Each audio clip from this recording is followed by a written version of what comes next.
안녕하세요. 오래 기다렸습니다. 차기우스와 고급 물리학 드디어 시작하게 됐네요. 차기우스와 고급 물리학은 아마추어 물리학자를 위한 정통 물리학 강의라고 하는 캐치프레이즈를 내걸고 차기우스와 물리산책의 멤버십 강의로 론칭합니다. 여러분 환영합니다. 이 차기우스와 고급 물리학 강의에서는 수준은 물리학과 상급반 학년에서 석박사 과정의 수준을 하겠습니다. 이 말은 앞에서 우리가 인하대물리 1이나 인하대물리 2는 대학교 1학년 수준이었죠. 그것을 일반 물리학이라고도 하고 물리학 개론이라고도 하는데, 지금 우리가 하려고 하는 것은 그렇지 않고 정통 물리학입니다. 네. 그래서 물리학과 상급반이나 그 다음에 석박사 과정에서 배우는 물리학의 기초 과목을 다루려고 합니다. 그렇지만 그 내용은 우리 아마추어 물리학자들도 관심을 가질 만한 흥미로운 것으로 국한하지, 공연히 어렵거나 현학적이거나 뭐 이런 것은 빼겠습니다. 그렇지만 물리의 큰 줄거리를 이해하기 위해서는 어느 정도의 수학적인 배경, 지식 이런 것들도 필요합니다. 그래야지 또 우리가 그 아마추어 물리학자로서 그럴듯하게 이야기할 때 좀 이렇게 전문적인 그런 용어도 사용을 해야지 되겠죠. 그래서 우리가 진짜 물리학자들하고 얘기하더라도 적어도 대화 내용에서는 꿀리지 않을 정도의 그런 수준을 갖출 수 있도록 한번 고급 물리학 강의를 시작하겠습니다. 자, 그러면 이 클래시컬 메케닉스를 처음에 다루고 과목별로 할까 했는데 그렇게 하지 않고 이 고급 물리학이라는 제목 아래 그 안에 이제 여러 가지 분야를 다루겠습니다. 그 분야로는 클래시컬 메케닉스가 있을 수 있고, 클래시컬 일렉트로다이나믹스, 그 다음에 퀀텀 메케닉스, 그 다음에 스태티스컬 메케닉스, 통계 역학이죠. 그 다음에 퀀텀 필드 시어리, 그 다음에 제너럴 시어리 렐러티비티, 일반 상대성 이론, 그 다음에 제가 이제 전공 과목으로는 핵물리학을 전공했으니까 뉴클리어 스트럭처 시어리, 이제 마지막에 가면 이제 거기까지 가도록 하겠습니다. 다른 전공 과목은 제가 알지를 못하니까 다루기가 힘들겠죠. 네, 그러면 이제 처음 클래시컬 메케닉스 부분, 고전 역학 부분을 시작하겠습니다. 이제 고급 물리학 할 때는 그래도 교재가 옆에 있어야지 되기 때문에 몇 가지를 추천합니다. 그런데 이 교재는 여러분이 반드시 사야지 되는 것이 아니고 이런 것이 있다. 제가 이 과목의 내용을 설계하든가 또 그 내용을 이제 고르면서 참고하면서 이 클래시컬 메케닉스 부분에서는 이 세 권의 텍스트북 교재를 참고했습니다. 하나는 뭐냐면 대학교 정통 역학 교과서입니다. 아리아의 Introduction to Classical Mechanics. 그 다음에 또 하나는 최근에 나온 그런 역학 교과서인데, 헬리엘과 사하키안이 진 모던 클래시컬 메케닉스. 이 내용이 좋아서 이 부분의 그 내용을 상당 부분 따라가려고 합니다. 그리고 마지막 하나는 정통 대학원 역학 교과서입니다. 이 골드슈타인의 역학하면 이것은 정말 오래된 제가 대학교 다닐 때부터 있던 것인데, 지금은 처음에는 골드슈타인 혼자 쓴 건데 이게 이제 3판, 4판 이렇게 가면서 다른 저자들도 이제 더 늘었습니다. 아마 골드슈타인은 돌아가셨을 것 같은데, 그렇지만 알려지기는 역시 골드슈타인의 클래시컬 메케닉스로 알려진 그런 책이 되겠습니다. 그 고전 역학에서는 어떤 내용을 다룰 거냐면, 자, 이런 내용을 다루겠습니다. 1강 뉴턴 역학, 우리가 일반 물리학에서 한 정도의 뉴턴 역학을 간단히 리뷰하겠습니다. 그리고 변분법을 공부하는데 라그랑주 역학을 하기 위해서는 변법이 필요하기 때문입니다. 그리고 구속조건과 대칭성, 다시 말하면 우리 시스템을 보는데 구속조건과 대칭성이 어떻게 우리 문제에 영향을 주는지, 그리고 많은 문제들이 중심력 문제가 되겠습니다. 그리고 비관성계는 어떻게 다룰지, 그 다음에 강체 운동은 어떻게 다룰지, 상대론적 역학은 어떻게 설명해야 될지, 그리고 마지막으로 역학의 해밀턴 역학, 이 해밀턴 역학이 양자 역학과 관계되는데 고전 역학에서 양자 역학까지 어떻게 가는지 이렇게 10강으로 이제 구성을 해서 고전 역학을 한번 강의를 해보도록 하겠습니다. 자, 그러면 1강 뉴턴 역학을 시작합니다. 뉴턴 역학도 몇 번에 나누어서 강의를 할 텐데, 첫 번째는 그냥 프롤로그, 우리가 왜 물리를 공부하는가 보겠습니다. 제가 항상 물리학 강의를 시작할 때는 이렇게 바다를 봅니다. 바다를 보는 이유는 뭐냐면 16세기에 바다 보는 것과 21세기에 바다 보는 게 너무나 다르기 때문에 그렇습니다. 우리 16세기에 바다 한복판에서 이와 같은 돛담배를 타고 망망대해에 있다면 기분이 어떻겠습니까? 좀 무섭죠? 저쪽에 뭐가 있을지 모릅니다. 누가 살지 모릅니다. 내 바다 저쪽 지평선 너머에는 뭐가 있는지 잘 모르는 그런 시대죠. 근데 이것이 오히려 오늘날에는 바다에서 그런 생각 안 하죠. 여차하면 그냥 핸드폰으로 전화하면 되니까 뭐 걱정할 거 없습니다. 근데 오늘날에는 16세기에 바다에서 느꼈던 것과 같은 느낌을 어디에서 느끼냐면 여기서 느낍니다. 밤하늘이죠. 왜 그렇습니까? 마치 지구가 어떻게 생각이 됩니까? 밤하늘에 돛담배 타고 가는 느낌이 아니겠습니까? 그러면 16세기에는 밤하늘 보고서 이런 생각 들었겠습니까? 전혀 그렇지 않았습니다. 16세기에는 망망대해에서 배 타고 있을 때 느꼈던 두려움을 하늘을 보면서 느끼지 않죠. 하늘에 대해서는 잘 알고 있었죠. 거기는 우리의 조상님들이 가 계신 곳이고 신들이 가 계신 곳이고 많은 이야기들이 있는 그런 곳이죠. 거기에 대해서는 크게 걱정하지 않고 문제가 생기면 전부 하늘나라로 돌렸습니다. 자, 하늘나라에서 다 해결해 주는 거죠. 근데 오늘날은 어떻습니까? 네, 저 망망대해가 마치 바다에서 망망대해가 다 똑같은 물인 것처럼 하늘의 저 별도 전부 다 우리하고 똑같은 별들이라고 하는 걸 이제 알게 됐습니다. 16세기에 망망대해와 똑같은 느낌을 갖게 된 것입니다. 자, 그런데 그러면 우리 오늘날 16세기의 망망대해에 가서는 어땠습니까? 그 전화 걸고 뭐 이렇게 갈 수가 있었지만, 자, 오늘날은 어떨까? 우리가 그 수많은 별들을 우리가 방문하는 것이 가능할까? 이런 의문이 들지요. 그래서 여러분한테 한번 이렇게 물어보겠습니다. 인간이 생전에 다른 별을 방문하는 것이 가능할까? 이게 무슨 질문이 좀 의아할지 모르지만, 자, 어떻겠습니까? 가능하다? 가능하지 않다? 아직 아무도 모른다. 자, 이것에 답을 하기 위해서는 조금 더 정보가 필요합니다. 그래서 이런 설명을 좀 드리겠어요. 우리 달에 여행한다고 할 때, 달은 실제 우리가 갔었죠. 달에 가려면 어떻게 해야지 됩니까? 지구에서 달까지의 거리가 어느 정도인지 혹시 아십니까? 38만 킬로미터, 40만 킬로미터라고 얘기하죠. 이것은 지구 지름의 약 30배가 됩니다. 근데 이 달까지 우리가 이미 갔었죠. 첫 번째 간 게 언제였냐면 실제로 인간이 간 게 1969년 7월 20일. 이때가 내가 대학교 3학년 때입니다. 이때 아주 생생합니다. 이때 아폴로 11호던가요. 이때 아폴로 11호가 착륙해가지고 이렇게 한 거 아주 생생하죠. 지금은 아주 옛날 얘기처럼 느껴지는 사람들도 있겠지만, 네, 그러면 이 아폴로 11호가 달나라 갈 때까지 우주선이 속도가 얼마로 갔냐면 시속 3600km로 갔습니다.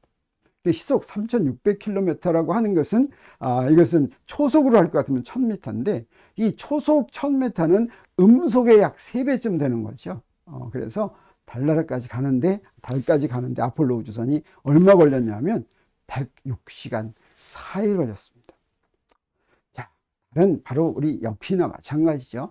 조금 멀리 간다고 하면 우리 어디 갈 수 있습니까? 우리 화성 얘기 많이 하죠.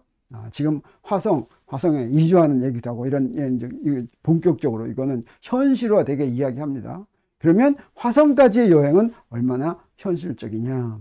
근데 지구에서 화성까지는 거리가 어느 정도냐면 이거는 이 궤도에 따라서 지구에서 화성 가는데 어떤 궤도에서 출발하느냐에 따라서 거리가 굉장히 차이가 납니다. 가장 가까운 거리가 5,600만 킬로미터.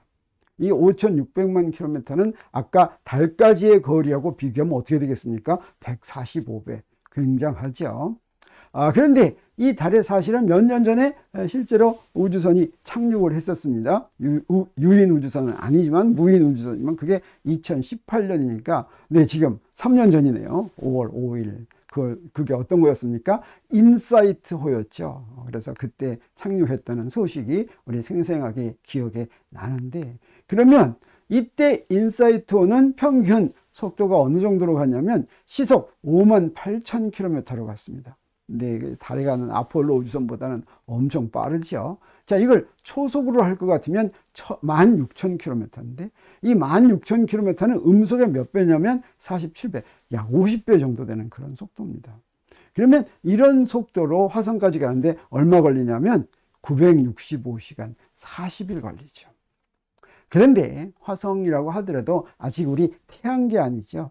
그래서 바다로 얘기한다면 네, 바로 우리 옆집이나 마찬가지입니다. 어디 멀리 안 간 겁니다. 자, 그러면 이런 행성 말고 진짜 별까지 간다고 하면 거리가 얼마일까? 근데 가장 가까운 별, 우리 태양에서 가장 가까운 별이 어디냐면 여기 있는 겁니다. 여기 알파 센타우리라는 별인데 그 전에는 별이 없습니다. 그 전에는 별은 태양과 같은 것이죠. 하늘에 있는 것들은 전부 다 태양과 같은 별인데 가장 가까운 별이 4.37 광년이고 이 4.37 광년 전에는 아무것도 없는데 네, 지구에서 여기까지 가는데 실제로 갔다는 얘기 우리가 전에 한번 들은 적이 있습니다. 유명한 영화 한번 나온 적 있죠. 판도라. 이 판도라가 알파 센타우리에 속한 행성에 속한 위성입니다. 거기에 나비족에 대한 것을 이야기로 하는 것인데, 네, 이 영화 그때 크게 히트했는데 생각나죠? 네. 진짜로 갔다는 뜻이 아니라 영화 이야기를 이렇게 만들었죠. 그때 우주선 타고 간다면 어느 정도로 가야 되냐면, 네, 이 우주선이 시속 12만 2,400km로 가면, 이거 대강 어떻게 생각한 거냐면 실제로 간다고 하면 우리 화성까지 갈 때 음속의 50배 정도였으니까 우리 이거 음속의 100배 정도로 한다고 하자라고 하는 것이죠. 음속의 100배 정도로 한다고 하더라도 광속의 0.00011배, 그러니까 광속의 0.01%도 안 되는 것이죠. 근데 이렇게 광속의 100배 정도면 굉장히 빠를 것 같죠. 자, 이렇게 광속의 100배 정도 가는 우주선을 타고서 판도라까지 가면 얼마 걸릴까? 시간을 계산하면 얼마냐면 39,700년이 걸립니다. 39,700년 후에는 그냥 우리가 가겠구나 이렇게 생각할 수도 있겠지만 이건 사실은 굉장한 겁니다. 왜 그렇습니까? 네, 우리 크로마뇽이 지구에 언제 출현한 줄 압니까? 신석기 시대도 아니고 구석기 시대도 아니고 크로마뇽이 출현한 시기, 이때가 언제냐면 32,000년 전이다. 그래서 이제 이러고 있을 때죠. 이러고 있을 때 32,000년 전, 우리가 고조선이 나올 때 5,000년 전이죠. 자, 그래서 39,000년 걸린다고 하면 과연 우리가 생전에 다른 별, 이게 지금 알파 센타우리가 태양에서 우리 지구에서 가장 가까운 별이라고 그랬죠. 조금 더 멀면 얼마나 멀겠습니까? 네, 사실은 우리 별들, 우리 가까운 별들이 다 모여있는 데가 어디냐면 우리은하입니다. 우리은하에 태양과 같은 별이 8천억 개 정도 이렇게 모여있죠. 그리고 거기에 이제 우리은하 전체의 크기는 지름이 한 약 10만 광년 정도입니다. 아까 가장 가까운 별이 4광년이라고 그랬죠. 지름은 10만 광년이고 이 우리은하는 접시 모양으로 생겼어요. 그래서 그 두께는 12,000광년에서 10,000광년 정도고, 우리 태양은 거기에서 어디쯤 있냐면 중심에서부터 좀 떨어진 곳에 이렇게 있습니다. 그래서 중심에서 약 26,000광년 떨어진 이런 곳에 있는데, 자, 그러면 아까 어땠어요? 4광년 떨어진데 39,000년 걸린다고 그러니까 우리 생전에 이런 데 갈 수 있을지 궁금해지죠. 인간은 우리은하를 탐험하고 우리은하 바깥으로 나가볼 수 있을까, 이런 의문이 드는 것입니다. 그래서 이런 의문을 가지고 여러분한테 이 질문을 다시 해보는 것이죠. 인간이 생전에 다른 별을 방문하는 것이 가능할까? 자, 여기서 바로 우리가 아까 본 것처럼 별들이 많이 있는 망망대해 속에 바로 옆에 있는 별까지 가는데 39,000년 걸리는 이런 공간 속에 우리 지구에서 우리가 살면서, 네, 16세기에 바다에서 조각배 타고 있는 것보다 훨씬 더 외롭고 안타깝고 무섭고 하는 생각이 들지 않겠는가 하는 것입니다. 그런데 놀라운 일이 벌어졌습니다. 21세기에 와서 우리가 그것을 방문하는 것이 가능하다고 하는 것을 알게 되었습니다. 이거는 39,000년 만에 결국 가게 된다라는 뜻이 아니라 내 생전에 가는 것이 가능하다라고 하는 것이죠. 실제로 우리가 영화에서 봤죠. 인터스텔라 우주선 타고서 갑니다. 이건 우리 은하뿐 아니라 옆에 있는 은하까지도 막 가죠. 그래서 우주선이 다른 별을 자유자재로 방문을 하는 것을 우리 과학공상 영화에서 하는데, 이 과학공상 영화는 물리학으로 가능한 것들을 기반으로 해서 만들어졌습니다. 물리학의 이론에 의할 것 같으면 실제로 가는 것이 가능하다라고 하는 것이고, 그건 사실은 무엇 때문에 알게 됐냐면 특수상대성 이론 때문에 알게 됐습니다. 특수상대성 이론은 뭐가 상대적이라는 이론이 아닙니다. 시간과 공간에 대해서 제대로 알게 해준 이론인데, 그건 우리가 일반 물리에서도 공부를 했었죠. 시간이 어떻습니까? 공간과 독립되지 않고 공간의 한 축이나 마찬가지다라고 하는 것을 알았습니다. 그래서 시간과 공간이 본질적으로 동일하다라고 하는 걸 알았어요. 그 결과가 바로 뭐냐면 속도의 상한선이 있습니다. 최대 속도가 진공 중에서 움직이는 빛의 속도가 최대 속도입니다. 그것뿐만이 아니라 시간과 공간, 거리가 이게 누구에게나 다 똑같은 것이 아닙니다. 상대적이다라고 하는 것을 알게 된 것이죠. 자, 그러면 이런 것들을 어떻게 알게 됐을까? 이것들을 알게 해주는 것이 바로 물리학입니다. 그리고 우리가 아마추어 물리학자가 되어서 이런 것들을 좀 알아보고자 하는 것이 바로 그런 이야기가 되겠죠. 그래서 물리학이라고 하는 것은 여러 학문 중에 한 분야라기보다는 인간으로 하여금 자연의 진리를 깨닫게 해준 그런 것입니다. 그래서 물리학이 뭐냐고 물어보면 사실은 어떻습니까? 이런 것 같죠? 이게 복잡한 것 같죠? 네. 자, 이렇게 계산하고 이러는 것은 우리가 인하대 물리 1, 인하대 물리 2 이런 이공계 대학생들이 전공을 하기 위해서 공부할 때는 이런 거 했지만 우리는 사실 이런 거 필요 없죠. 네. 우리 인간에게 물리학이 어떻게 자연의 진리를 알려줬는가.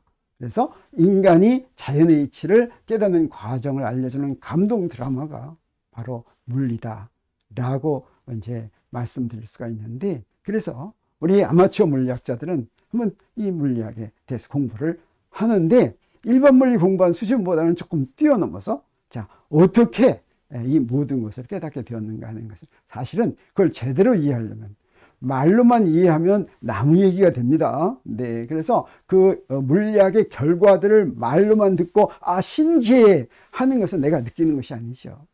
내가 직접 한번 자연의 이치를 어떻게 깨달았으며 그것을 깨닫는다고 하는 의미가 무엇인가 하는 것을 아는 그런 여행을 지금 저와 함께 한번 시작했으면 좋겠습니다. 자, 그러면 물리학이 어떻게 발달됐냐면 우리 3,000년 전은 이제 우리나라 말하면 삼국시대고 또는 공자가 나오던 시대고 예수님이 나오던 시대고 이런 때죠. 그때 자연이 돌아가는 이치를 어떻게 생각했을까? 그때도 사람들은 알고 있다고 생각했습니다. 그런데 오늘날 과학이 이렇게 발달하기까지는 사실은 어떤 과정을 거쳤냐면 이런 과정을 거쳤어요. 어느 시대나 그 시대 나름대로 자연의 이치를 잘 알고 있다고 생각했습니다. 그래서 설명했죠. 이렇게 살아야 된다. 이건 이렇다. 설명을 했죠. 그러다가 무슨 일이 벌어지냐면 그 시대에 믿은 자연의 이치로는 설명하지 못하는 것이 확실한 증거들이 나타납니다. 그러면 그것을 해결하기 위해서 사람들이 찾습니다. 그 증거를 설명하지 못한 이유를 찾는데 여기서 아주 놀라운 일이 벌어집니다.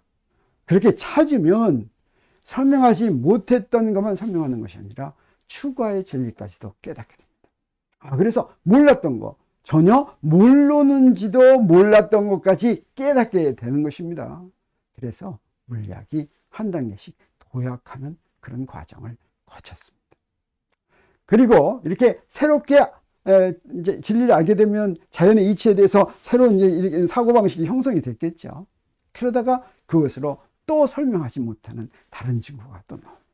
그래서 그 증거를 해결하기 위해서 이제 아까 그 과정으로 갑니다. 이런 과정이 몇 번 되풀이되면서 21세기 오늘날에는 놀라운 일이 벌어지는 것이, 네, 정말 사람이 알 수 있을까 하는 것까지도 깨닫게 되었던 것입니다. 그래서 자연의 진리에 대한 이해를 크게 높인 사람들을 쭉 한번 나열해 볼 것 같으면, 기원전 3세기에 아리스토텔레스와 프톨레마이오스가 이 시대 처음으로, 인간이 처음으로 자연의 법칙을 찾기 위해서 자연을 면밀하게 관찰했죠. 그 면밀하게 관찰한 결과 찾아내는 것이 이게 유명한 지상법칙과 천상법칙입니다.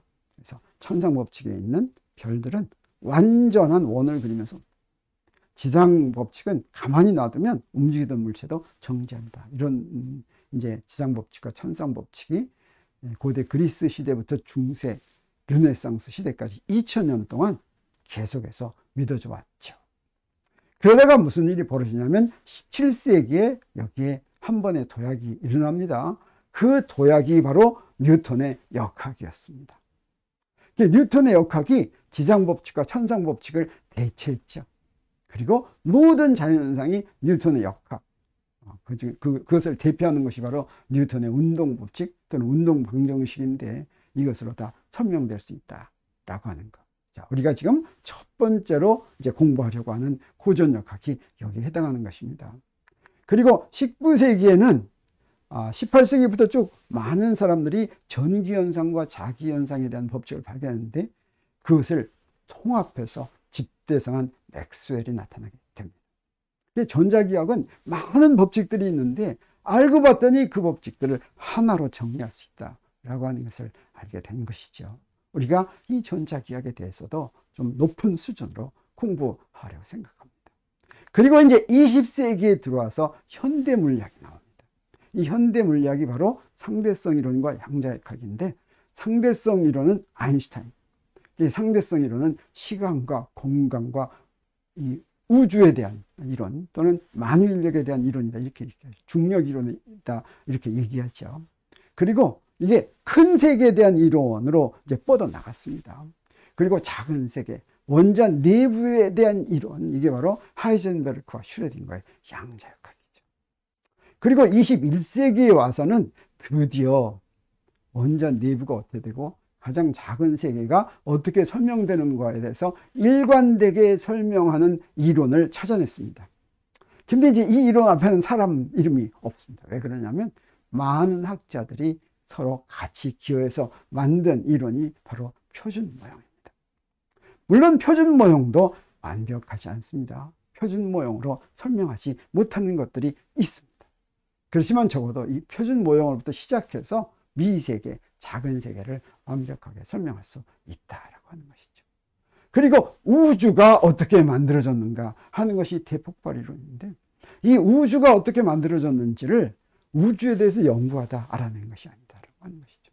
아까 얘기한 것처럼 처음 시작에서부터 단계를 거쳐서 한 단계 한 단계 오다 봤더니 여기에 저절로 도달하게 된 것입니다. 자, 이런 물리학이 표준 모형과 대폭발 이론을 깨닫게 되기까지, 여기까지를 한번 고급 물리학에서 한번 차근차근 해보려고 생각합니다. 네, 그러면 첫 번째 다루려고 하는 것이 바로 이 뉴턴 역학이죠. 다음 시간에는 그 뉴턴 역학을 간단히 간추려서 먼저 소개하고 그 다음으로 넘어가도록 하겠습니다. 자, 첫 번째 시간 프롤로그를 여기서